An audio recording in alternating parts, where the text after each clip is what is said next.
If you saw my recent video of shopping in Book Off, you'll know that I recently went on a trip to Japan.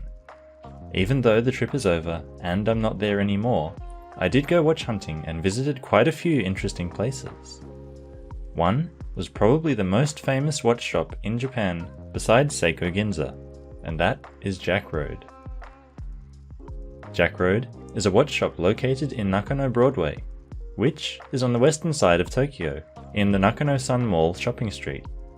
This area has more than a dozen watch shops, and while most of them are geared towards the luxury end of the market, there are also still quite a lot of mid-range brands to see. Of all the shops here, the largest and probably most famous is Jackroad. I had heard in the past that they did not like people filming or taking photos in the shop, but when I asked the staff they said it was okay, so I was happy but a bit surprised. I did end up spending close to half an hour just recording video of the watches they had available. In my Book Off video, some people in the comments complained about focus issues, so if that's you, then this video probably isn't for you. Without further ado, let's take a look at what I saw. In this first cabinet, we can see a lot of IWC. Along the top here were some of their Portuguese models.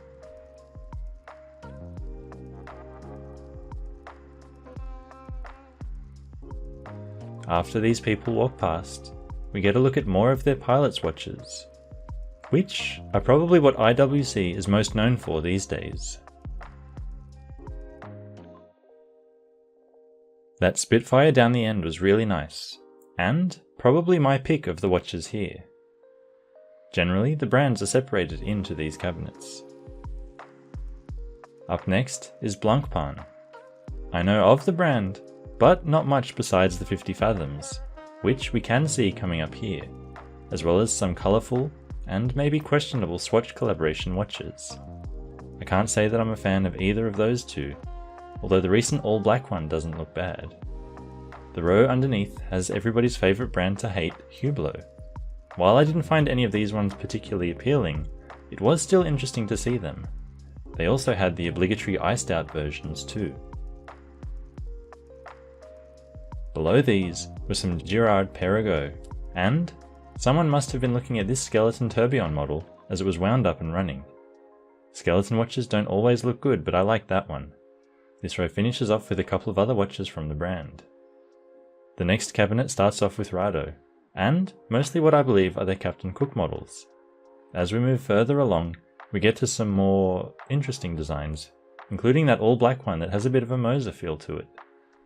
Moving down a row, and we've got some watches from the brand Zenith, including some El Primero and Pilot watches. We're now entering a world I'm not so familiar with, and a brand I'm not going to attempt to pronounce the name of. Next to those were some Roger Dubuis, which, while not to my taste, do stand out. The bottom row of this cabinet starts off with some examples from Chopard, before moving on to Piaget and Chaumet. It wouldn't be a watch shop in Japan without some Seiko, and luckily Jackroad had a selection of mostly pretty interesting models, including speed timers, divers and more.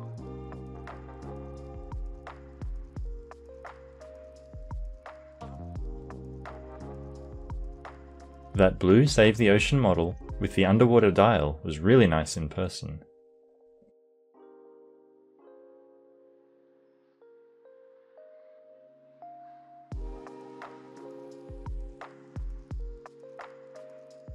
Underneath those were some pre-owned Grand Seiko watches. This shop sells both new and used watches, so that's one way to save a bit more money. That pale blue one from their Elegance collection had a subtle but beautiful texture to its dial. Interestingly, they also happen to have two examples of the Grand Seikos that I have, sitting right next to each other. A couple of GMTs finish off the Grand Seiko section. One thing that surprised me was the sheer number and variety of Junghans watches they had in stock. While it is a decently well-known brand, I wouldn't call it commonplace. But there were a lot to see here. I don't know much about their catalogue besides the max bill, but still, it was cool to see so many in the flesh.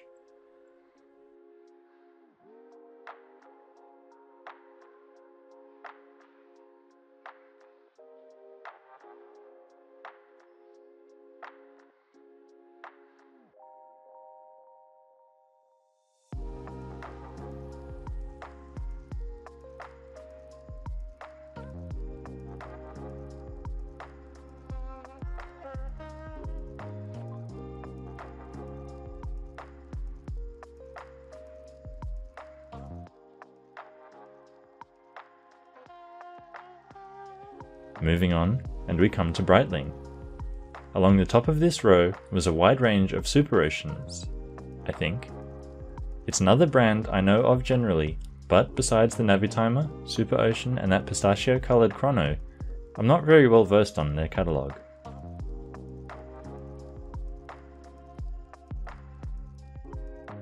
That brown dial on the chrono was very nice though, and caught my eye. I've come to really like brown dials and hope they become the new colour trend. This row finishes us off with a range of different Navitimers and top timers. Then we move on to some tags. If you watched my book off video, you probably also know that I'm not that interested in this brand. I have nothing against it, but just haven't seen any models that really grab me. Regardless, we can take a look at a few here.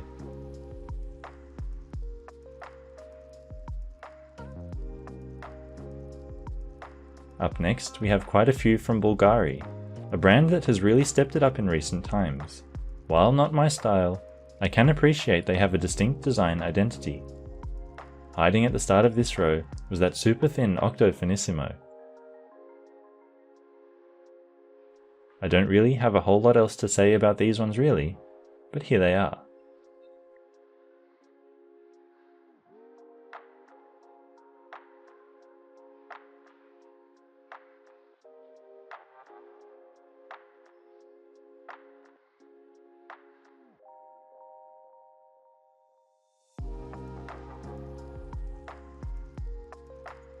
And we're back to my favourite brand, Tag. I do recognise those first two Monaco models up to the top, but after that we're heading into unfamiliar territory, for me at least. The brand does have a strong F1 connection, and a model by that name as well, but I couldn't tell you if any of these are from that line. Those blue and orange coloured ones were pretty nice to look at.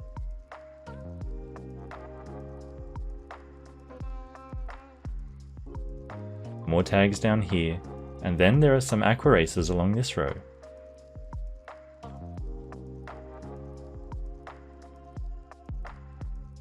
The bottom row finishes with more aqua races, and these models which do have some rather nice dials.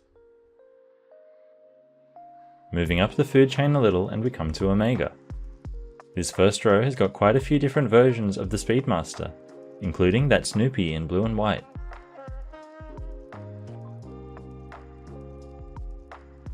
The second row underneath continues that theme.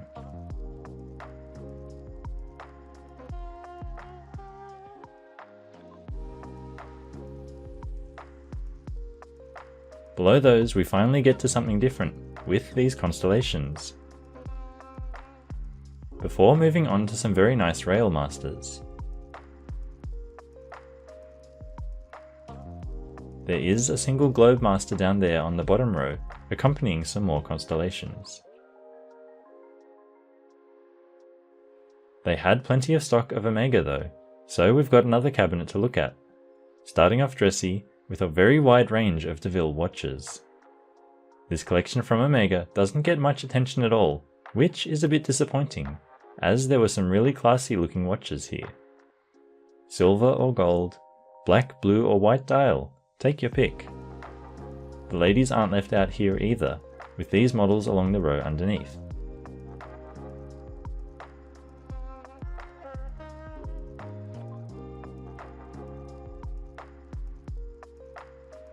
If you are after a DeVille, this is definitely the place for you.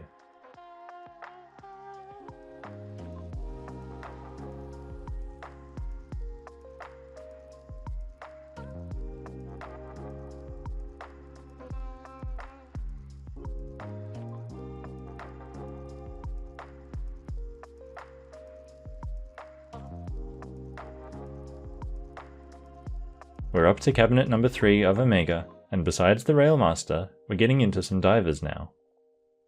This top row, as well as the one underneath, were filled with various versions and iterations of the Seamaster.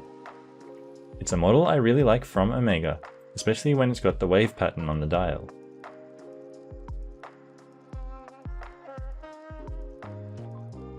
Moving down a little to the next row, we're presented with some Aquaterra models, another range I really like from Omega.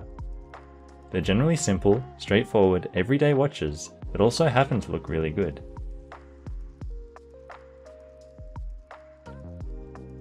That shade of blue in particular is really something.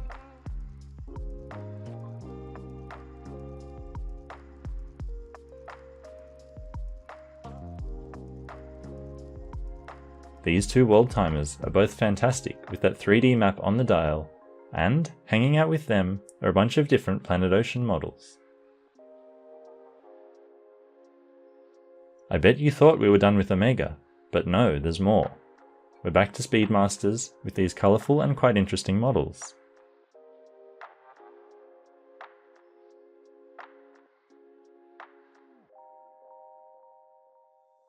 That quartz digital one I think is the X33.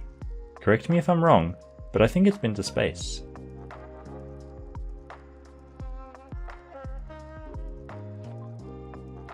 A couple more Seamasters and this Aquaterra round off this cabinet and their selection of Omegas.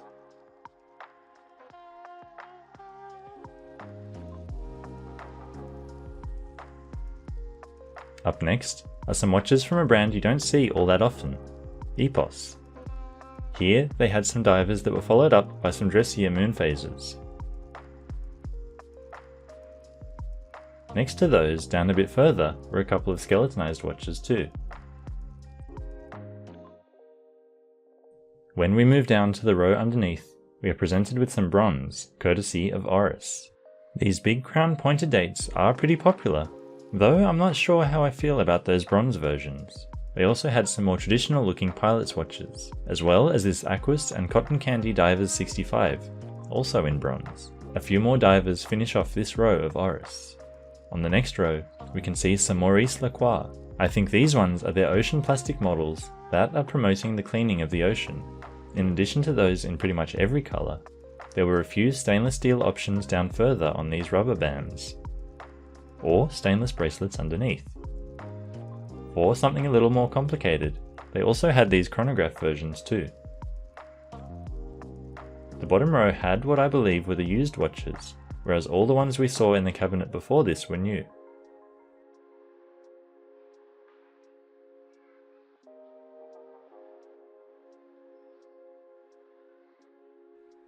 Moving on, and up next we've got some Baum and Mercier, with these dressy chronographs.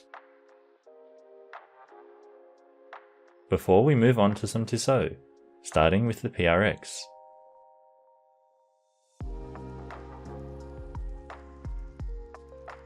Tucked away down the end there was also a Sea Star diver. Surprisingly, that's all of the Tissot, because we're moving on to some ball watches. I really like the brand ball. They use a lot of tritium for hands and markers. It's always cool to see the more interesting, less common brands like this. Speaking of less common brands, next to these were some Graham watches. Underneath all of those on the next row down here, we can see some watches from the brand Louis Erard. I can't say I know a whole lot about the brand, but it was nice to see some of these. And then some Meistersinger. I used to be quite interested in those. They use only one hand to tell the time, and as a result, are much less precise.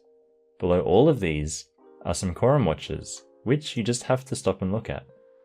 Those hugely domed crystals create some really nice reflections. If nothing else, they're very eye-catching. In amongst all of those was this very modest by comparison Zinn GMT. I haven't had much experience with Zinn as a brand, but they're pretty much universally praised for build and design. The bottom row here had some watches from a brand called IkePod. I've seen a video about this brand once before quite a while ago, and remember that the case shape was an important part of the design of the watch. We're moving now to some of the center cabinets, and first up we've got these pretty unmistakable Frank Muellers. They definitely have their own design identity, but it's not really one that appeals to me. I guess I just generally prefer watches that are a bit more subtle, whereas these are pretty attention-grabbing. They did have quite a lot to choose from though, so if you're a fan of the brand, you could probably find one you like.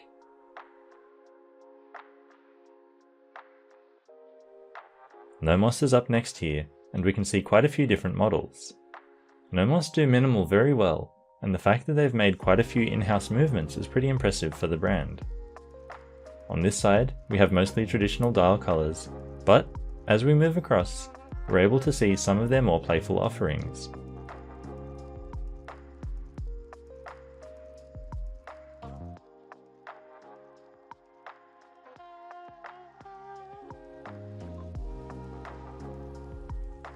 Those rectangular ones down the front were pretty interesting, and not usually what you think of when it comes to the brand.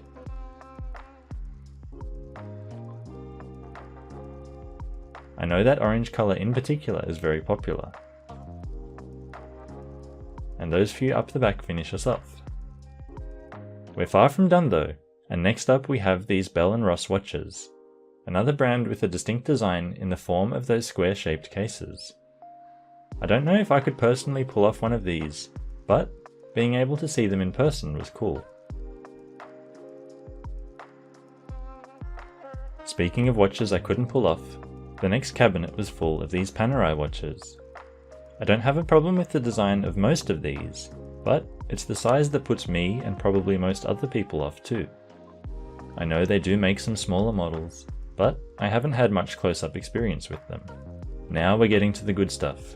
This was their Tudor section. We start off here with a Ranger and some non-diver black bays. Further on, and we get to the ones with dive bezels, including a couple of GMTs. Below those were these Chronos. Moving on, and we can see some Pelagos models, including the LHD, left-handed edition. Now, we're into some more dressy watches. I didn't mind the big date at 12 on these models in particular. Some more down here before moving into the Royals.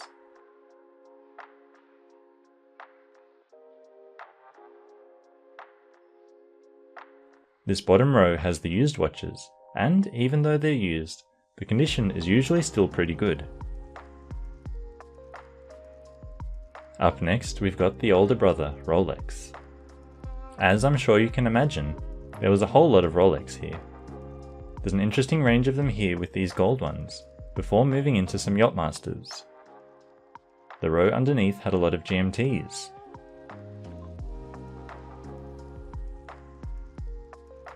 And even further down, we get a look at some Deep Seas and Submariners. Down the end there we can also see that Sky Dweller. Below, we are briefly visiting Tudor again. That Black Bay Pro is chunky from the side. And the grey one here is the sterling silver model. It definitely had a slightly different tone to the other stainless steel models. In the next cabinet there was a range of mostly vintage pieces, and some of them were really quite nice.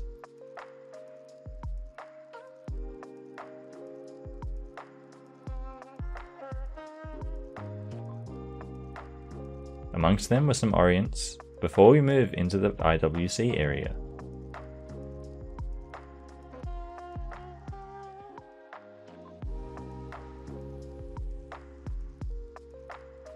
That quartz Angenois was interesting. I didn't know they'd made quartz watches like that one. On the bottom level here, there were some more vintage pieces from a range of different brands. And some loose, as well as pocket watches if that's your thing.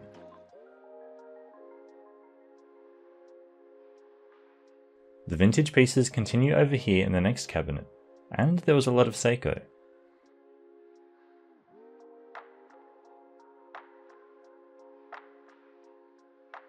Seeing some of these very old divers, as well as the first Astron model, was really interesting. Underneath those were these Omegas. A lot of Speedmasters, but also some other models too.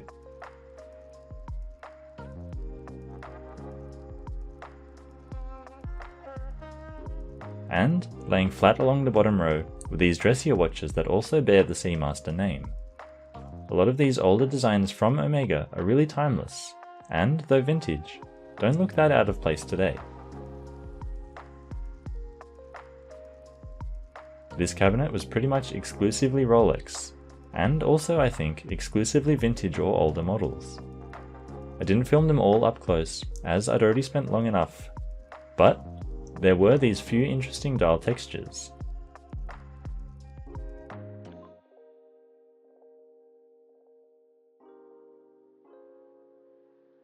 as well as these oyster quartz models.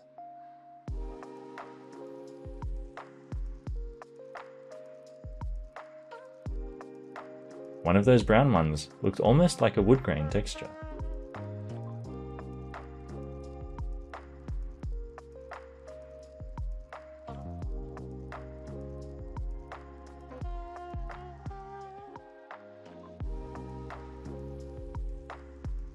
Nearing the end here, there was a mix of other vintage watches, including what looked like some old Navi timers, or maybe some precursor to that model. Next to those, and we've got the most popular area of the store, black dial submariners. I don't know the specifics or the history comprehensively, but they mostly looked like older models, and some had a very nice fading or patina on the dial and bezel.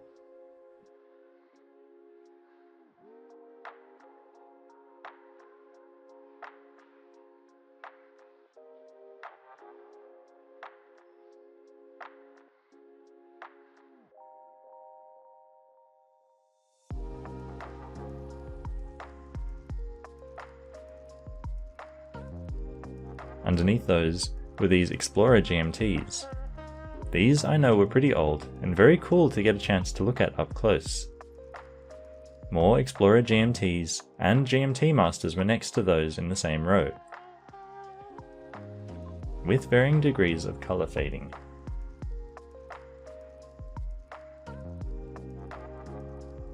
This other cabinet started off with a couple more Tudor chronographs. The blue and orange complemented each other really well. Next to the chronos were some other vintage dress watches from the brand. And on the row below we have some other models. I think some are either Prince or Oyster models. A bit further down, and we can also see some Tudor submariners. These have become more popular and desirable recently, especially with how expensive and hard to get the Rolex version can be. The bottom row here had some more vintage pieces, including quite a few from Longines.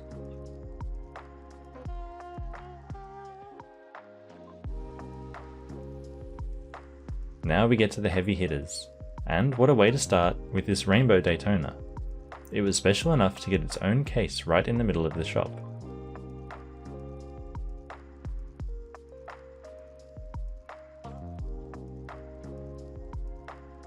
Follow that up with these three from Patek.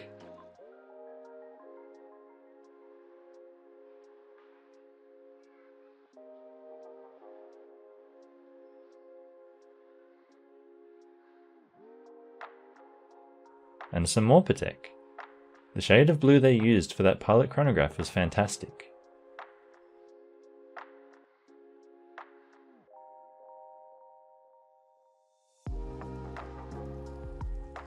Three more Pateks in this case. I don't really know enough about these models to say anything more than they looked very nice and very expensive.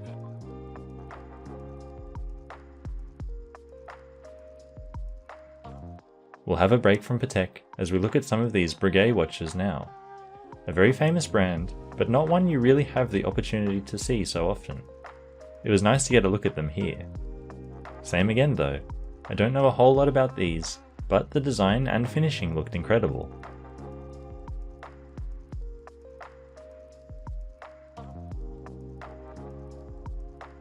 Not to mention this one, with what looks like double balance wheels sitting beneath that inner dial.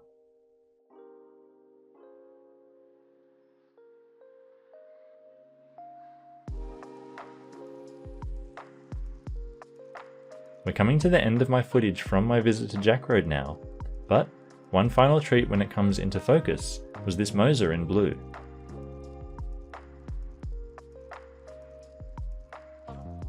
If you ever have the chance to go to Japan and visit Tokyo, I'd highly recommend setting aside an afternoon to spend looking around here.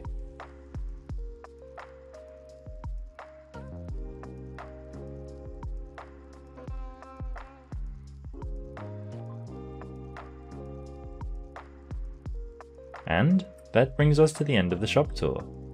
Did I buy anything? Unfortunately not. But I did have a blast looking around and drooling over many of the watches. What did you think about this shop? Have you been before? Did you see anything that really caught your eye? Are you now in the process of booking a flight so you can go there as soon as possible? Let me know in the comments, and I'll see you next time.